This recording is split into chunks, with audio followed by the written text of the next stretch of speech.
Hey guys, I'm here with another Order Flow X update. Lots of improvements behind the scenes. I'm going to try and go ahead and go through all of those, not covering the execution tool set in its entirety, because I'm going to do another video tomorrow about that, but this is just going to cover the changes from the last update to this one. So I'll go ahead and hit the order display or the order panel button to launch the panel. So you can see we've got a wider panel now, and I redid the layout to include two rows of buttons, or two columns of buttons, excuse me. So the left column is going to be your buy buttons, and the right column is going to be your sell buttons. So starting at the very top, again, we got these controls spaced out more. So when you select an ATM, you can clearly read the whole ATM, and the same for the account. Now, a new feature is that when you have a SIM account selected, you're going to have an option to have a different background color than your live account. So if I go ahead and select my live account, color changes to what I have set, which is transparent to match the chart panel color. If I change to a SIM account, it has my selected color for the SIM account. So I'll go ahead and show you guys that in the settings. Okay, right here at the bottom of the order panel display section, we got background color live and background color sim. So that's going to be pretty useful. Again, maintain the integrity of what you guys are used to on the Dome and the standard Ninja chart trader. Now, again, moving down the rows here, all this is the same. Again, it's been synced up a little bit better. Down here, that's pretty nasty. My sim account's not looking so hot. Lots of in and outs. We've got the close all button. So the close all button, now you can also add reverse. So by default, I have reverse off because I don't want it in the way. I don't want to accidentally hit reverse. But if you want to turn reverse on, you can go to the trade management section and hit reverse button enabled. And when you do that, I'll go ahead and do that now. I'll turn it on. Again, by default, it's off because I think most people don't use the reverse button. So we'll go ahead and do that, and we'll hit OK. And the chart will load, and we'll go ahead and see that now we do have a reverse and a close all button up there. So I'll just go ahead and demonstrate a simple trade. Let's say I got a 3 lot on, and I'm going to go market. And let's say I want to reverse it. Again, we'll hit reverse. You can see it puts you in the opposite position with the same selected ATM strategy. So I'll go ahead and close all, and we'll keep moving down.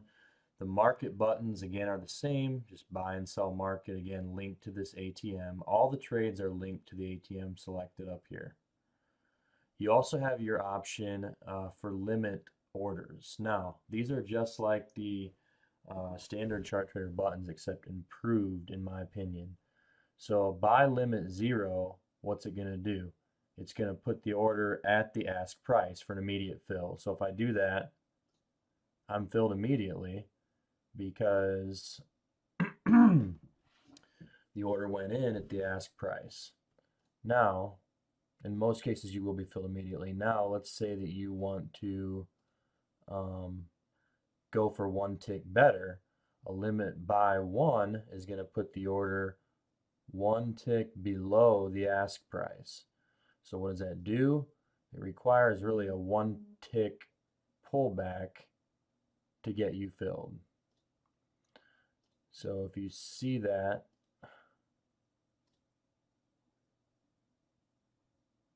most of these are getting filled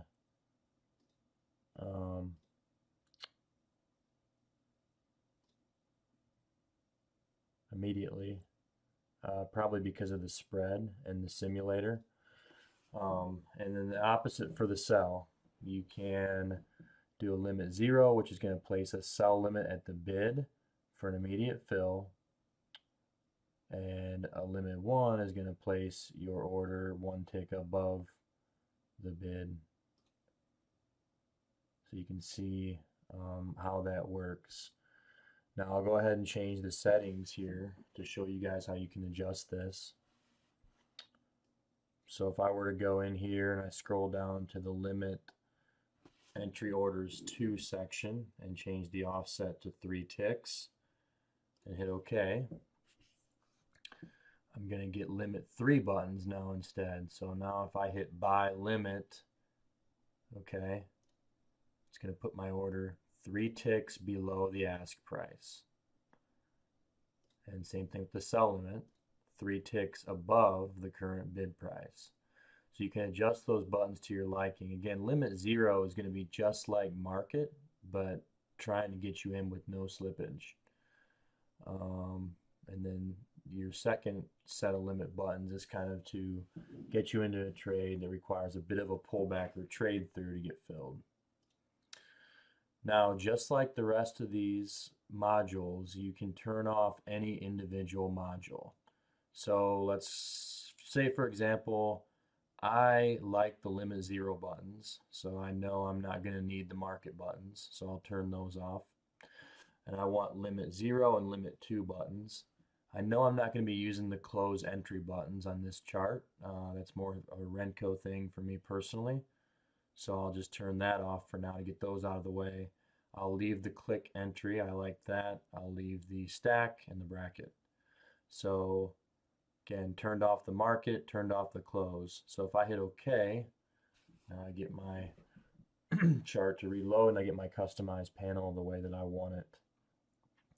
And actually, I would have turned the reverse off too, if it was for me, because I don't want the reverse there. I don't want the potential of hitting that when I don't intend it. So moving on, we do have some changes in the buy, click, order buttons. So you now have the option to set the stop limit amount. So let's say you want to have a 1 tick offset, allowing for 1 tick of slippage or 2 ticks of slippage. Okay, if I go ahead and place a buy stop limit order, I can go ahead and look here and see that my stop is at 62.25 with the limit at 62.75. So again, you now have the ability to adjust that offset right here on the panel, which is nice. I think most traders are going to use limit and stop, very rarely use MIT orders. But again, it's either limit or MIT, and then it's stop or stop limit. So again, sell, click, buy, click. So again, all these are really efficient and fast, and you can move them in groups, and then the close all button, of course, clears out all orders in all positions. So moving on to the stack buttons, again, just laid out in a different format to make more space to keep moving down here. But again, you hit this, it's going to be a buy stack on a ask and balance stack right here. So as soon as that happens, in my case it's 3 stacked imbalances, I'm going to get long. Now you do have the option to, on this little side button, buy a red stack. So if I were to hit this to red and hit stack, now I'm pending buy when a sell stack and balance happens. So for example, like the stacks that formed this zone would be a trigger to buy if I'm configured this way. Now I think most of you guys are going to want to leave it, buy on a burst up and sell on a burst down, but I think there could be situations where you want to fade moves, and that's why I put that in there. Again, one more detail on these is that when both are activated, it's going to execute the first trade and cancel the other one. So with this setup right here, I'm either going to buy a buy stack, an ask and balance stack, or I'm going to sell a bid and balance stack. And when that happens, the other one gets canceled. So that's the way it's configured for now. We may want to have it where we can activate both at the same time, but for now, just what I'm thinking and been using it and talking with you guys. And there's an example right there. So we just got long, and you can see how the sell trade was canceled and the buy trade was filled on the burst up. Obviously, this is a stupid trade at night, but just for demonstration purposes. Again, just a reminder, just thinking about it, you can set you can click here to change between points, dollars, and ticks. Again, up here separately, ticks, points, dollars. Configure that how you like. And then lastly, the bracket trade. So the bracket trade is already done, but it's now been laid out differently. Here's the number of ticks above and below the last price to place the order. Here's the order type. So you can see you have stop, and that 5 gets grayed out, or stop limit, and this is the amount of offset. So again, I think with this 350 trade, you guys are going to want to use a stop limit order, because I'm hearing about lots of slippage on a stop, and then here's where you decide how many ticks of slippage you're willing to take. So for example, if I'm willing to take 6 ticks of slippage, I'm going to set that to 6, and then I'll place the trade. And I'm going to pull over here. I'm going to pull this over so you guys can see clearly here how this is working. So I'll go ahead and hit the bracket button, and I'll bring my control center back up, and we can look at these prices. So again, we're buying at 61.75 with a limit of 63.25, which is 6 ticks above. So when the market spurts up on news, it's saying I only want to be filled if I can get 6 ticks within my stop price. So my worst fill is going to be 63.25, or I won't be filled at all. Now you guys have to be there to manage that. If the market goes up and then comes back and gets you in, it's going to get you in, but I think you get the idea on that. If the market squirts up, you have a buy limit here then pending when the stop is triggered. So again, I think to place these trades, what you guys are going to want to do is hit the button and then move it to Bob's prices. So Bob's going to give us prices. Let's say he wants it above this blue line and below this 68%.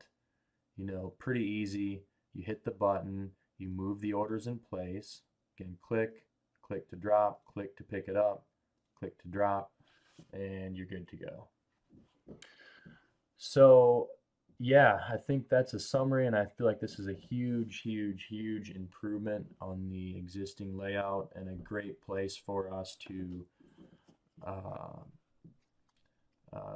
officially consider this a release candidate. I think it's very stable. You guys have been excellent at using this thing and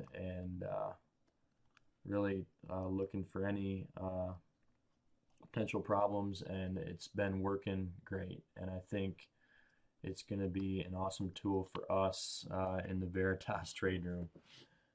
Personally, just pumped about the stack buttons. Been playing with those, and we'll have some more videos about that. So I love it. Thanks, guys.